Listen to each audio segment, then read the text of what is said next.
kita sekarang ngomongin soal pandemi nih. Kan Ya, orang banyak yang mengalami perjuangannya menjadi yang tadinya santai jadi berjuang berat, yang tadinya berjuang berat jadi berjuang lebih berat lagi, Miss Mary. Dan aku ya, percaya bahwa salah satu yang diuji berat itu sebenarnya adalah mental, kan. Maksudnya ya. mental kita menghadapi keadaan yang sangat membuat kita tertekan ini dengan derajat yang berbeda-beda tergantung keadaan teman-teman. Miss Mary bisa nggak kasih perspektif atau kasih semangat untuk menghadapi kesulitan atau tekanan yang dihadapi anak-anak muda yang biasanya harusnya senang-senang sama teman-teman di kampus atau tempat nongkrong, sekarang harus terkurung di rumah misalnya, atau gimana? Iya, iya. Oke. Wah, itu mah bukan kendala lagi kalau misalnya biasanya bisa nongkrong sekarang jadi terkurung, itu mah hanya masalah kecil dibandingkan Waduh. masalah lain yang orang lain sedang hadapi sekarang. Ya kan ada yang terkapar di rumah sakit, masalah hidup dan mati. Ada juga yang pusing mikirin nih bisnisnya antara hidup Ya, dan mati juga ya, gitu. ya, Nah, ya. tapi mungkin ada dua hal sih mungkin yang bisa saya bagikan kalau berhubungan dengan pandemi ini ya. Pertama balik lagi ke mimpi tadi, oke? Mungkin ini terdengar klise, tapi it's really true. Justru di saat-saat sulit seperti ini, harapan itulah yang membuat kita bisa keluar dari masa-masa sulit ini. Mungkin saya kasih analogi deh, Ernest. Hmm, hmm. Sebenarnya saya tuh punya ketakutan loh. Apa Banyak yang tuh? nggak tahu ya. Saya tuh Apa? paling paling takut naik roller coaster. Saya Itu nggak mau wajar naik roller kali, coaster. banyak orang yang takut naik roller coaster, Miss Mary, nggak Aduh. aneh-aneh banget gitu. Enggak juga lah, ada yang suka naik halilintar muter-muter gitu. Saya udah pernah nyoba sekali and I don't like it gitu. Jadi Oke, saya, aduh terus pokoknya terus paling nggak mau naik roller coaster gitu kan. terus Nah, tapi kan saya punya anak, anaknya kan masih kecil-kecil ya, mereka tuh suka banget main roller coaster. Jadi kalau kita pergi ke Disneyland, ke Dufan, kemanapun juga Universal Studio tuh mereka pasti pengen naik roller coaster. Terus ya. ngajak mamanya, mama yuk naik roller coaster. Kan sebagai orang tua kita harus nyontohin ya. Masa kalau orang tuanya takut nanti anaknya jadi kayak gimana? Iya nggak sih?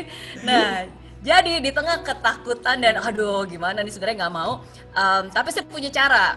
Eh, Saya punya cara, jadi cara naik roller coaster ala Meridiana. Jadi pertama, saya bilang kepada diri saya sendiri bahwa tenang aja, roller coaster itu nggak selamanya. Paling 2 menit, 3 menit, ya nggak? ya, ya, Ya ya, kan? Nggak selamanya gitu. ya, ya, Jadi ya, paling ya tahan aja gitu. Ini ya, akan berakhir. Pokoknya tahan aja gitu kan. ya, Nggak selamanya, tenang. Ini akan berakhir. ya. Terus yang kedua, kalau lagi main roller coaster, saya udah punya cara tersendiri. Jadi saya nggak akan melihat kemana-mana karena itu bikin makin pusing. Saya Oke. akan hanya melihat ke satu titik dan saya hanya Eh, fokus ke situ gitu. Yang lain mau teriak-teriak, mau terserah. Pokoknya saya cuma ngelihat ke satu titik dan saya akan fokus ke situ dan tenang aja. Bentar lagi selesai, bentar lagi selesai, bentar lagi titik apa selesai. tuh? Kemarin titik apa yang dilihat? Terserah, bisa kaki kek, bisa pegangan tangan kek gitu. Beneran serius, pokoknya saya nggak mau ngeliat kiri kanan, terserah ruangan seperti apa, yang penting saya satu aja gitu, either tangan saya, either kaki saya, either apa tas yang saya taruh di bawah gitu, pokoknya satu titik gitu. Dan saya bilang tenang aja, ini akan berakhir, bentar lagi akan berakhir, bentar lagi akan berakhir.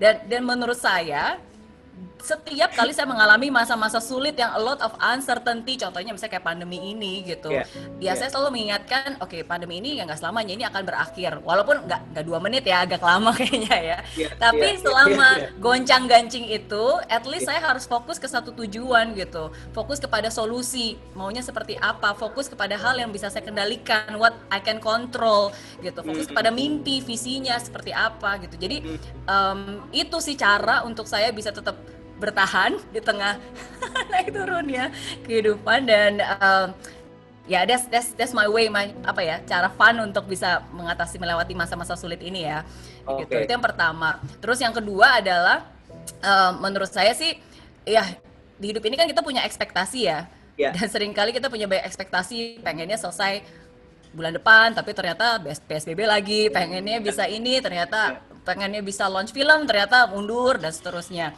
Nah, ya. tapi ya disinilah saya belajar untuk bisa mengubah ekspektasi menjadi apresiasi Hmm. gitu ya. Jadi yes, mungkin apa, mungkin kita belum bisa hangout jalan-jalan, tapi setidaknya saya bisa mengapresiasi apa yang masih ada sekarang, apa yang saya masih miliki gitu. Saya bisa punya waktu dengan keluarga, saya akhirnya bisa mulai digital learning Ya, ya, walaupun itu masih baru banget, tapi is benar-benar itu sesuatu blessing. Ada beberapa bisnis unit yang akhirnya baru dibuat gara-gara pandemi ini gitu. Jadi fokus kepada apa yang kita punya, apa yang kita bisa ya, dan apa yang bisa kita kendalikan gitu, dan ya oke. apresiasi.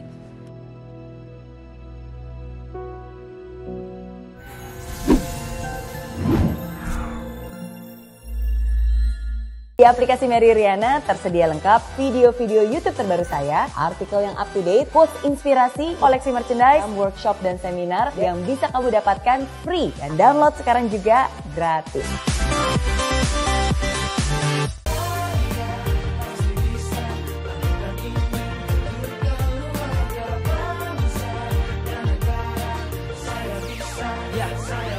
Laksana bumi tanpa hujan, hidup tanpa tujuan, kering dan mati tanpa hijaunya tumbuhan. Demikian kalau mimpi tak kunjung terjadi.